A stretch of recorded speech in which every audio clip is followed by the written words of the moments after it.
여러분 이제 6장으로 넘어왔어요. 6장에 우리 그 교재에 보면 이제 6장의 역함수랑 지수함수, 로그함수, 그리고 지수함수, 로그함수의 미분 이렇게 표현이 이제 다 들어가 있는데 6장으로 일단 왔고 다시 우리 1장으로 갈 거예요. 그래서 잠깐 6장에서 공부하고 다시 1장으로 넘어간다 이렇게 생각하면 되고 6.1절에 역함수부터 볼게요.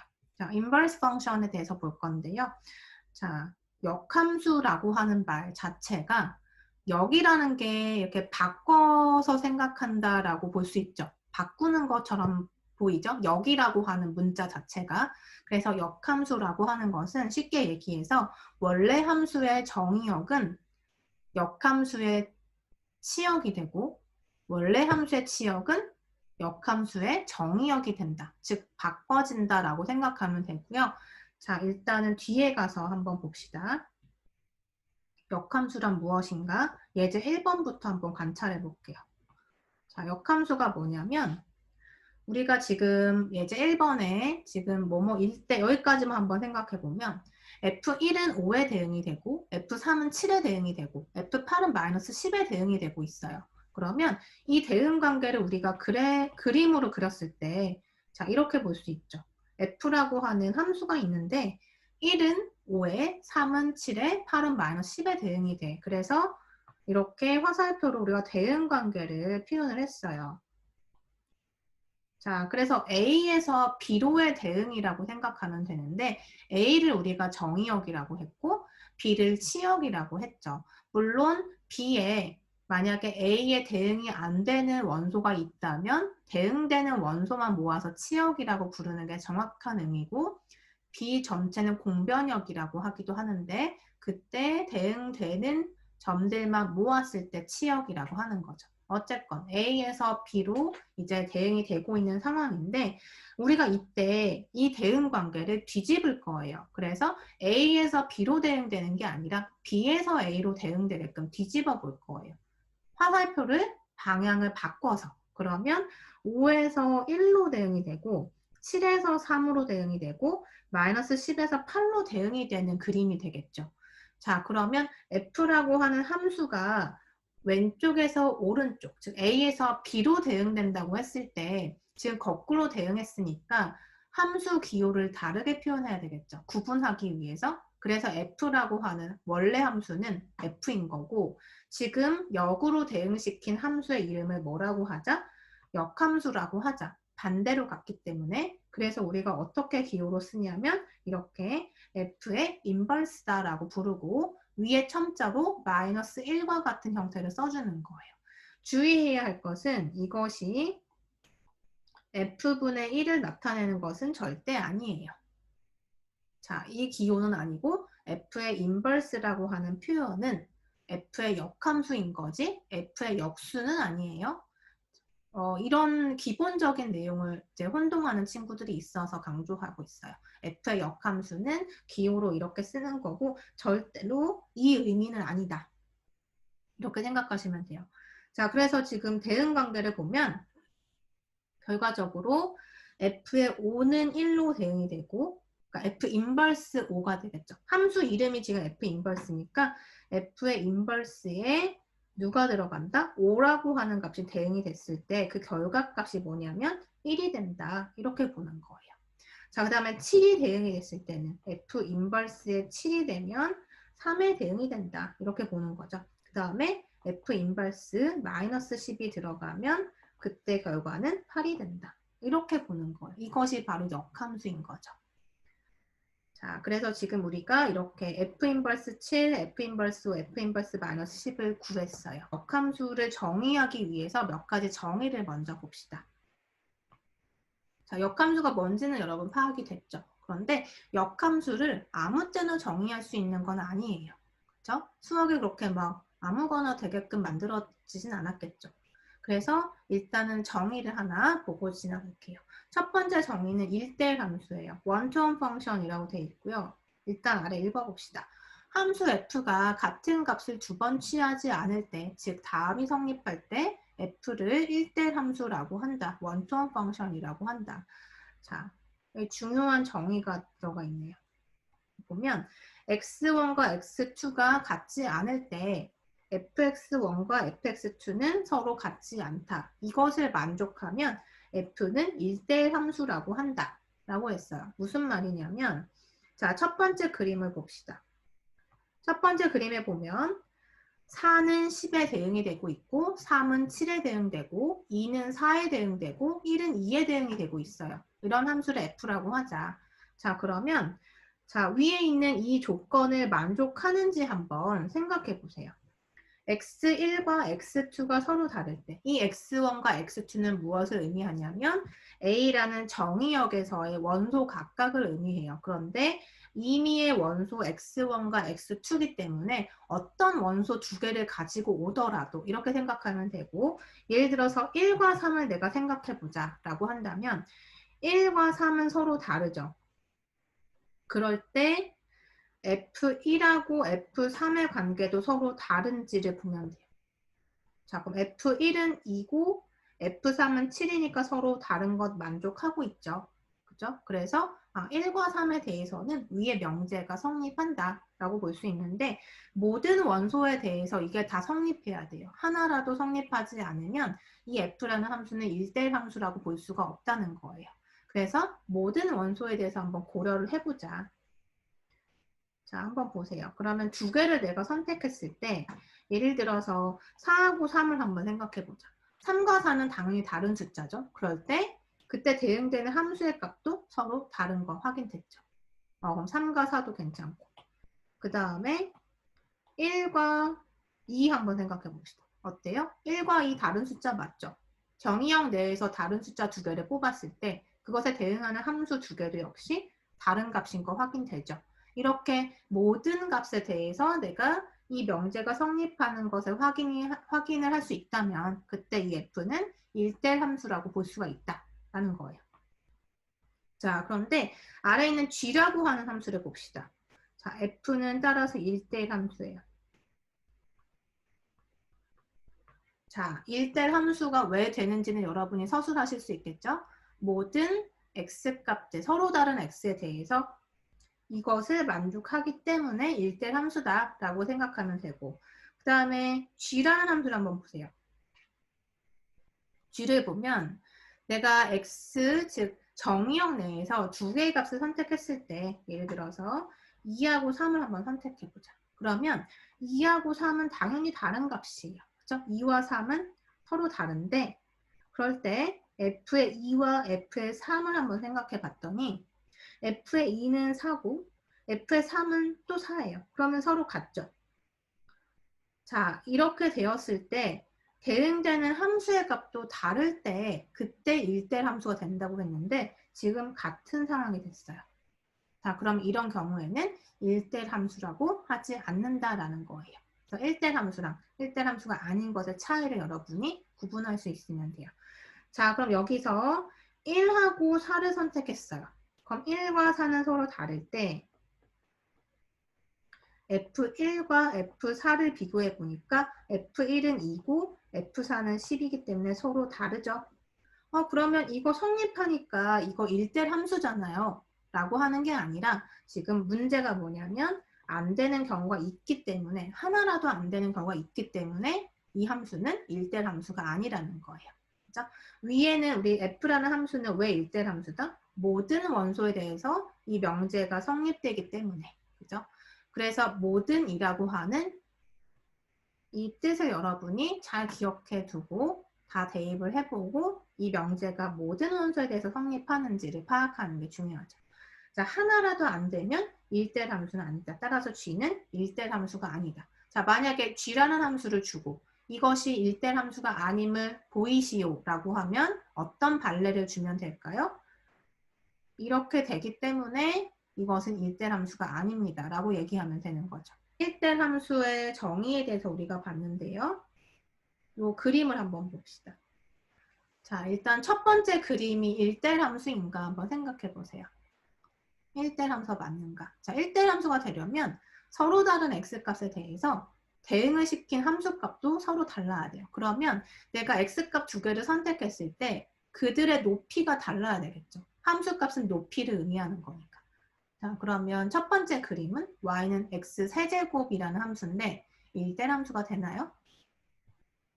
내가 어떤 x값 두 개를 선택하더라도 그때 해당하는 높이 값이 다르다. 어떤 x 두 개를 선택하더라도 다 높이가 다른 것 같죠? 그죠? 그래서 첫 번째 함수는 1대 함수가 맞네요. 그 다음에 두 번째 그림을 보면 내가 어떤 x를 구하더라도 x를 두 개를 선택하더라도 그 x에 대응하는 함수 값이 즉 높이 값이 달라야 되는 거예요. 그러면 여기랑 여기랑 선택했을 때 높이 값이 서로 다르다. 1대1 맞는 것 같은데 라고 생각할 수 있지만 내가 예를 들어서 여기에서의 x값과 여기에서의 x값을 찾았어요. 그런데 공교롭게 0을 기준으로 해서 x1까지의 거리하고 x2까지의 거리가 서로 같은 이런 x1과 x2를 내가 선택했다. 어떤 예가 될까요? 예를 들어서 x2가 2고 x1은 마이너스 2라는 뜻이에요.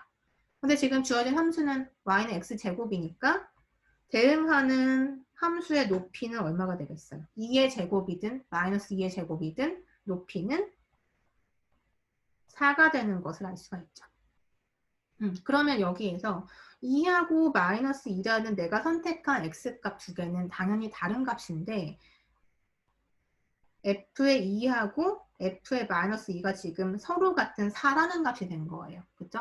이런 예가 하나라도 있으면 1대1 함수라고 볼 수가 없는 거죠. 그래서 위에는 1대1 함수고 아래는 1대1 함수가 아닌데 지금 이 그림을 잘 보면 여러분이 눈치챘겠지만 수평선이 그려져 있어요. 이 수평선이 뭘 의미할까요? 1대1 함수를 판단하는 기준을 주는 거죠. 자, 무슨 얘기냐면 수평선을 내가 함수에다가 쭉 그렸을 때 어떤 수평선을 그리더라도 함수랑 교점이 하나만 발생하면 이것은 1대1 함수가 돼요. 왜 그럴까요? 1대1 함수의 정의 때문에 이런 성질이 성립하는 거죠. 아래도 한번 보세요. 이 함수는 내가 이렇게 수평선을 쭉 그렸을 때 어디에서 만나게 되나요? 한 수평선에 대해서 지금 두 점에서 교점이 생기는 것을 알 수가 있죠. 그래서 수평선을 그렸을 때 두 점 이상에서 만나게 되면 1대1 함수가 아니다라고 판별하면 되고 한 점에서만 만나면 1대1 함수라고 생각하면 돼요. 이거 마치 우리가 함수를 판정하는 방법 중에서 수직선 판정법 있었죠. 수직선을 쭉 그렸을 때 한 점에서 만나면 함수고 두 점 이상에서 만나면 함수가 아니다라고 했던 것 1.1절에서 얘기했었어요. 그럼 그거랑 마찬가지 판별법으로 수평선을 그렸을 때 두 점 이상에서 만나면 1대1 함수가 아니다라는 것을 확인할 수 있다. 그 위로 올라가서 이 그림을 한번 관찰해 볼게요. 자, 이 그림을 한번 보면 f라고 하는 주어진 함수가 있는데 지금 이미 함수라고 얘기했기 때문에 함수인 것을 알겠지만 지금 이 파란색 곡선은 함수가 되나요? 지금 얘기한 것처럼 우리 수직선 판정법 쓰면 수직선을 쭉 이렇게 그렸을 때 한 점에서만 만나면 돼요. 그러니까 이 fx는 함수가 맞죠. 자, 함수가 맞는데 그럼 1대1 함수는 되나요? 1대1 함수는 우리가 수평선을 그렸을 때 두 점 이상에서 만나면 안 된다라고 했잖아요. 그러면 지금 이 주어진 함수는 맞지만 1대1 함수는 안 되죠. 왜냐하면 지금 빨간색 직선을 그렸을 때 x1, x2에 대응하는 함수 값이 서로 같아서 위에 있는 이 명제를 만족하지 않으니까 1대1 함수라고 볼 수가 없고 그리고 수평선 판정에 의해서 우리가 함수가 1대1 함수가 아니라는 것을 알 수가 있어요. 그죠? 자, 그래서 이 함수의 경우에 지금 이 함수를 관찰한 결과 f는 함수가 맞다. 그렇지만 1대1 함수는 아니다. 이렇게 일단 관찰을 했는데 여기에 있는 x1과 x2가 보일 거고요. 두 개의 x축상에 있는 어떤 점이라고 생각할 건데 그때 대응되는 함수의 높이가 지금 같다고 되어 있죠. 그 높이를 우리가 즉 이 위치를 a라고 한번 해볼게요. 자, 그러면 우리 아까 역함수 연습한 것처럼 지금 상황을 보면 f의 x1은 결과값이 a라는 거 알 수 있고요. 함수값. f의 x2 역시 a라는 거 알 수 있죠. 그런데 여기에서 역함수로 한번 생각해 볼게요. 역함수가 뭐냐면 거꾸로 대응하는 거였죠. 그러니까 역함수 기호 써주고, 자, 거꾸로 나는 이번에 a를 대응해 볼 거예요. a를 대응해 보면, 자, a를 대응했을 때 뭐가 돼야 된다? 거꾸로 x1이 돼야 된다. 이게 역함수죠. 자, 이렇게 쓸 수 있겠네요. 그러면 아래식을 보고 다시, 자, 그럼 f 인버스 a를 대응시켰을 때 뭐가 돼야 된다? x2가 돼야 된다는 거예요. 아, 이렇게 우리가 역함수 표현을 할 수 있구나. 자, 그런데 이 두 개의 식만 봤을 때 이상한 점이 있어요. 뭐가 이상하냐면 f 인버스라고 하는 것을 우리가 역함수라고 했어요. 그러니까 역함수도 사실은 하나의 함수라는 거죠. 함수의 하나의 종류인 거죠. 그런데 지금 f 인버스 a가 x1이고 f 인버스 a가 x2래요. 그러면 이거 우리가 그림으로 한번 생각해 봤을 때, 자, 대응 관계가 여기에서 지금 f 인버스라고 하는 함수가 존재한다고 하고, 그때 a라는 원소에 대해서 x1에 대응이 되고 있고 a가 또 x2에도 대응이 되고 있는 이런 상황을 생각할 수 있겠죠. 지금 이 식을 그림으로 한번 표현을 해본 거예요. 아, 그러면 a라고 하는 f 인버스의 정의역의 원소가 x1에도 대응되고 x2에도 대응되고 있다. 이거 함수라고 할 수 있어요? 우리 함수가 되려면 어떻게 돼야 되나요? 일단 두 가지 조건이 있었는데 첫 번째는 정의역 내에 있는 모든 원소가 대응이 돼야 된다. 그죠? 그리고 두 번째는 정의역에 있는 원소는 여기 B라고 하는, 즉 A 집합과 B라는 집합이 있으면 B라고 하는 집합의 원소의 하나에 대응이 돼야 된다. 그죠? 그래서 지금 A라고 하는 이 원소 하나에 대해서 얘가 x1도 x2도 두 개의 대응이 되기 때문에 이 자체가 함수가 아닌 거죠. 그렇죠? 이건 함수라고 볼 수가 없어요. 근데 f 인버스는 함수라면서요. 이것도 역함수니까 함수라면서요. 그러면 지금 이 사단이 어디서 발생됐는가 생각해 보니까 f라고 하는 원래 함수가 1대1 함수가 아니었던 거에서 시작이 된 거예요. 그렇죠? 1대1 함수가 아니었기 때문에 이 식이 나왔고, 이 식으로부터 이 식이 나왔고, 그로부터 생각해 보니까 f 인버스가 함수로서 역할을 못한다. 이렇게 지금 진행이 된 거죠. 그래서 이 사단은 원인이 뭐였냐면 f라고 하는 원래 함수가 1대1 함수가 아니었기 때문에 이 결과가 나온 거잖아요. 아, 그러면 거꾸로 생각해서 f의 역함수, 즉 f 인버스가 존재하기 위해서는 원래 f는 항상 어떻게 돼야 된다? 1대1 함수라는 조건이 만족돼야 된다라는 거예요. 그래서 f의 역함수를 정의하기 위한 조건은 뭐다? f가 1대1 함수가 돼야 된다. 원래 함수가 1대1 함수여야만 그것의 역함수가 정의가 되는 거예요. 그래서 1대1 함수라고 하는 이 개념이 굉장히 중요한 거죠. 왜냐하면 역함수를 정의하기 위한 하나의 조건이니까. 그렇죠? 굉장히 큰 조건이기 때문에 1대1 함수에 대해서 여러분이 명확히 알아둬야 된다. 1대1 함수가 뭐였다? 이걸 잘 기억하시면 돼요. 이것은 정의이기 때문에 약속이죠. 우리가 약속한 거예요. 그러니까 여러분이 기억을 하셔야 돼요. 역함수의 제대로 된 정의를 한번 같이 봅시다. 인버스 펑션의 정의를 보면 f가 정의역이 a이며 치역이 b인 1대1 함수라고 하자. 여기도 지금 보이시죠? 1대1 함수라고 하자. 가정을 한 거잖아요. 뭐뭐라고 하자. 이것은 지금 가정에 해당이 돼요.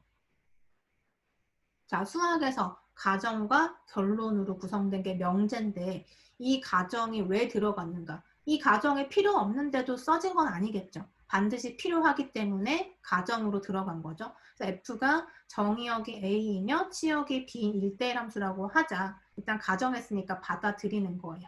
자, 그러면 결과를 봅시다. f의 역함수 인버스 펑션은 정의역이 b고 치역이 a이다. 자, 여기서 지금 뭐 발견할 수 있나요? 원래 함수 f에 대해서는 정의역이 a였는데 그 a가 뭐가 된다? 역함수에서의 치역이 된다. 그러니까 바뀐 거 알 수 있죠. 그다음 치역이 B였는데 정의역은 뭐가 된다? B가 된다. 그러니까 정의역과 치역의 위치가 바뀌는 상황이 역함수인 거예요. 자, 그리고 B에 있는 임의의 Y에 대해서 다음과 같이 정의된다 라고 했는데, 자, 여기도 볼게요. fx는 y다. 원래 함수 f는 지금 어떤 상황이다? f라는 함수가 있어서 어떤 x라는 원소는 어디에 대응된다? y에 대응된다 라는 뜻이에요. 그러면 이것의 인버스, 이렇게 거꾸로 대응되는 역함수는 뭐다? y가 x에 대응되는 거다. 그러니까 노테이션을 써보면 f 인버스라는 이 함수의 정의역은 누가 되냐면 y가 되는 거죠. y가 되고 그것의 결과가 뭐가 된다? x가 된다는 거죠. 그래서 지금 이 식이나 똑같다는 뜻을 우리가 양쪽 화살표로 쓴 거예요. 명제에서의 동치라는 개념이에요. 그래서 식 자체는 달라 보이지만 얘기하고 있는 것은 같은 내용인 거죠. 그래서 둘은 서로 같은 얘기고 따라서 이렇게 정의되는 함수를 역함수라고 한다는 거예요. 정의역과 지역을 바꿔치기 한다. 이제 1번에서 우리가 역함수 정의에 대해서 한번 생각을 해봤고 그 다음에 노트 1번을 한번 보죠. 지금 얘기한 사실이 그대로 들어가 있네요. 자, 다시 한번 생각해 보면 fy가 x다라고 하는 것 한번 생각해 볼까요? 이건 무슨 의미예요? f라는 함수가 있어서 정의역이 누구다? y다. 이때 치역은 누구다? x다. 그러니까 여러분은 반드시 fx는 y다라고 고정관념이 있을 텐데 fy는 x라고 만약에 누가 표현을 했다면 y가 정의역인 거예요. 그 다음에 여기에서의 함수식을 보면 x가 치역인 거죠. 그죠? 그냥 변수는 내 맘대로 넣을 수 있으니까 이 사람은 이렇게 생각한 거예요. 그러면 fy는 x다 이렇게 볼 수 있고 그것에 대한 역함수를 정의해 보면 거꾸로 가는 거니까 이 함수에 대한 정의역은 누가 된다? 여기 x에서 y로 가는 거죠. 그래서 f 인버스의 x는 y다 이렇게 볼 수가 있다는 거예요. 그래서 두 식은 서로 같은 의미를 포함하고 있다. 그 다음에 노트 2에 보면 자 x에서 fx가 됐네요. f라고 하는 함수를 대응 관계로 생각했을 때 fx가 됐고 그 fx가 다시 f 인버스라는 함수를 통해서 x가 되었다라는 그림이 있는데 이것의 의미는 뭘까요? 자, 어떤 의미가 있죠?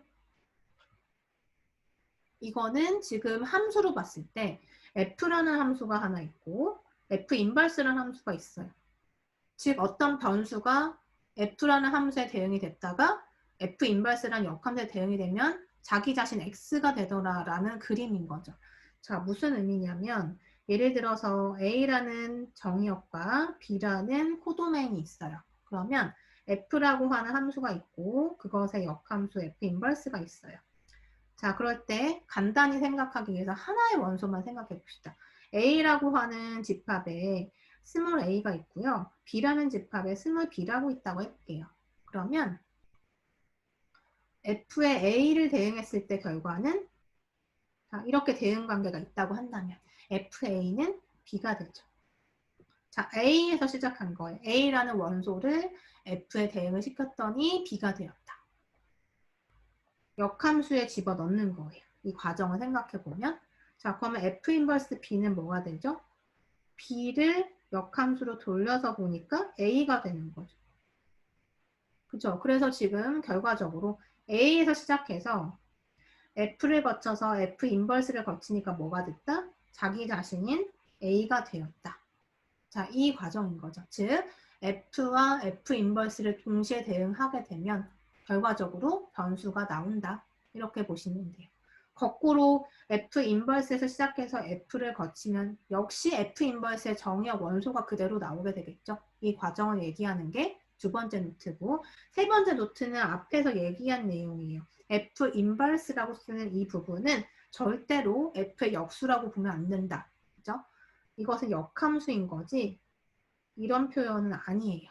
이거 반드시 혼동하시면 안 되고 4번 y는 fx와 y는 f 인버스 x의 그래프는 y는 x에 대해서 대칭이다 라고 되어 있는데 만약에 fx를 통해서 2라고 하는 값은 4가 되고 3이라는 값이 6이 된다고 생각해 볼게요. F의 그 순서상을 한번 생각해 보면 자, 그래서 이 과정을 이렇게 평면상에다 그림을 그려볼게요. 즉 2일 때는 4고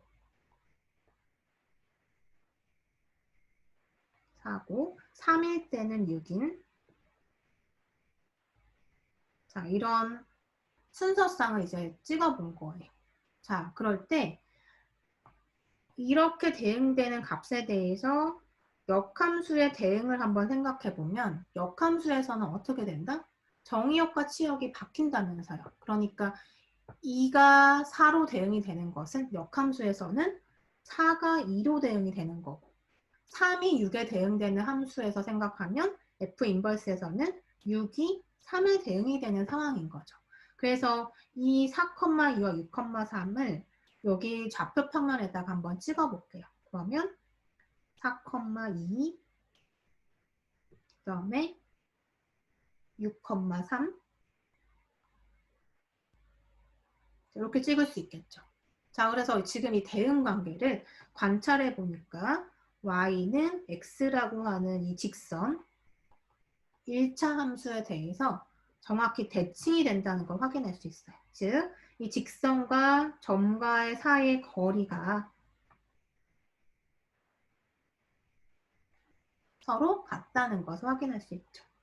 다시 얘기하면 y는 x라고 하는 직선을 기준으로 여러분이 종이를 접었다고 생각하면 접어냈을 때 검은색 점하고 빨간색 점이 일치하게 되는 거예요. 당연한 얘기죠. 왜냐하면 정의역 치역을 바꿨기 때문에 대칭이 될 수밖에 없는 거죠. 접었을 때. 그래서 역함수의 중요한 성질 중에 하나가 y는 x에 대해서 대칭이라는 거예요. 역함수 관계에 있는 함수끼리는 이렇게 y는 x의 대칭이다라는 거 기억하시면 돼요. 자, 그 다음에 이제 우리가 본격적으로 역함수를 구해 볼 건데요. 역함수 구하는 순서 한번 읽어볼게요. 첫 번째, fx를 y로 대체한다. 자, fx는 y잖아요. 그러니까 fx라는 표현이 있으면 y라고 쓰겠다는 얘기예요.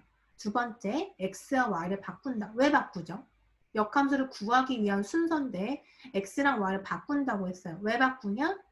역함수가 정의 자체가 원래 함수의 정의역은 치역이 되고 치역은 정역이 되니까 바꿔야 될 거잖아요. 그래서 x, y 순서를 바꿔주는 거예요. 그 다음에 그 바꾼 식에서 y는 하고 정리를 해주는 거고 그 y가 결국에는 역함수가 된다라는 거죠. 역함수는 원래 함수를 뒤집은 거니까 예제 2번을 통해서 우리 한번 역함수 구해봅시다.